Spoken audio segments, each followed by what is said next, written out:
আজকে শুভেন্দু অধিকারী হালিশহরে গিয়ে রাজধর্ম বোঝালেন, এই রাজধর্ম তো 15 বছর দেখিনি। দেখুন, আমরা যে কথা বলেছিলাম পাল্টানো দরকার চাই বিজেপি সরকার, তো পাল্টানো তো দরকারই, এই চিন্তাধারাও তো পাল্টানো দরকার, এই মানসিকতাও তো পাল্টানো দরকার। মুখ্যমন্ত্রী মানে কেবলমাত্র শুধু একটি রাজনৈতিক দলের মুখ্যমন্ত্রী নন, তিনি সবার মুখ্যমন্ত্রী। মুখ্যমন্ত্রী যে এক্সাম্পল সেট করলেন, যে উদাহরণ সেট করলেন, এটা পশ্চিমবঙ্গে দীর্ঘদিন চলে আসা একটা নেগেটিভ মানসিকতার ঠিক বিপরীত মেরুতে দাঁড়িয়ে একটা পজিটিভ মাইন্ডসেট প্রতিষ্ঠা করলেন, যে মুখ্যমন্ত্রী হয়েও বিরোধী দলের লোকেদের বাড়িতে যাওয়া যায়, মুখ্যমন্ত্রী হয়েও বিরোধী দলের কেউ আক্রান্ত হলে তাদের পাশে দাঁড়ানো যায়, মুখ্যমন্ত্রী হয়েও ন্যায়ের কথা বলা যায়, মুখ্যমন্ত্রী হয়েও সত্যের কথা বলা যায়, সত্যের পথে চলা যায়। তিনি তো অনস্পট পুলিশের বিরুদ্ধে সিদ্ধান্ত নিয়েছেন। একদম একটা মুখ্যমন্ত্রী হিসাবে যা যা করণীয় মুখ্যমন্ত্রী শুভেন্দু অধিকারী ঠিক তাই করলেন।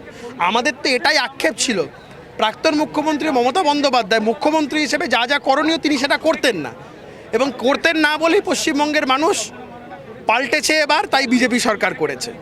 তো মুখ্যমন্ত্রী যদি তৎকালীন মুখ্যমন্ত্রী সেগুলো করতেন তাহলে তো পাল্টানোর প্রয়োজন পড়তো না। পাল্টানোর প্রয়োজন এই কারণেই পড়েছে, কারণ তৎকালীন মুখ্যমন্ত্রী সুলভ আচরণ করেনি, সরকার সুলভ আচরণ করেনি, প্রশাসন সুলভ আচরণ করেনি, তাই জন্যই পাল্টানো দরকার ছিল, বিজেপি সরকারের প্রয়োজন ছিল। পুলিশের বিরুদ্ধে তারা অভিযোগ তুলে রাস্তায় আন্দোলন করলেন, কিন্তু তার আগেই মুখ্যমন্ত্রী গিয়ে সেখানে পুলিশকে শোকজ এবং সাসপেন্ড করলেন। এটা তাহলে আন্দোলন করলো কেন? না, আন্দোলনরা এখন ওই কোনো কারণ নেই তো। কালকে মমতা বন্দ্যোপাধ্যায় যাওয়াটাও বলো কোনো কারণ আছে? ওই বেগানা সাদিমে আবদুল্লাহ দিওয়ানার মতন চলে গেছেন, কেউ ডাকেনি, কিছু বলেনি, বলছে বাড়ির লোকের সাথে কথা হয়েছে, ওই মান না মান মেহতেরা মেহমান, বাড়ির লোক মুখের উপরে দরজা বন্ধ করে দিচ্ছে, উনি চলে গেছেন। এগুলো করে কোনো লাভ নেই। দেখুন, আমাদের সরকার এমনভাবে চলবে, আন্দোলন করার ইস্যু পাবে না, এটা আমি আপনাদের বলে দিলাম।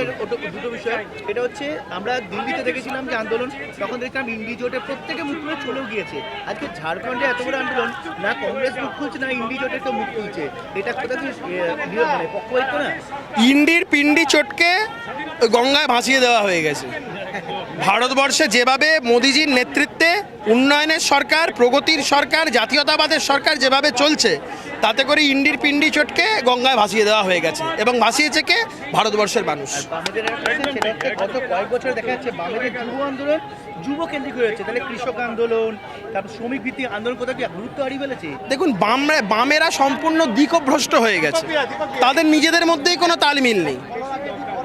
এখানে শতরূপ ঘোষ যা বলছে, দলের অন্যান্য নেতারা অন্যান্য লাইন পোষণ করছে। এখানে মোহাম্মদ সেলিম যা বলছে, বিকাশ ভট্টাচার্য সেই লাইনের সাথে একমত হতে পারছেন না।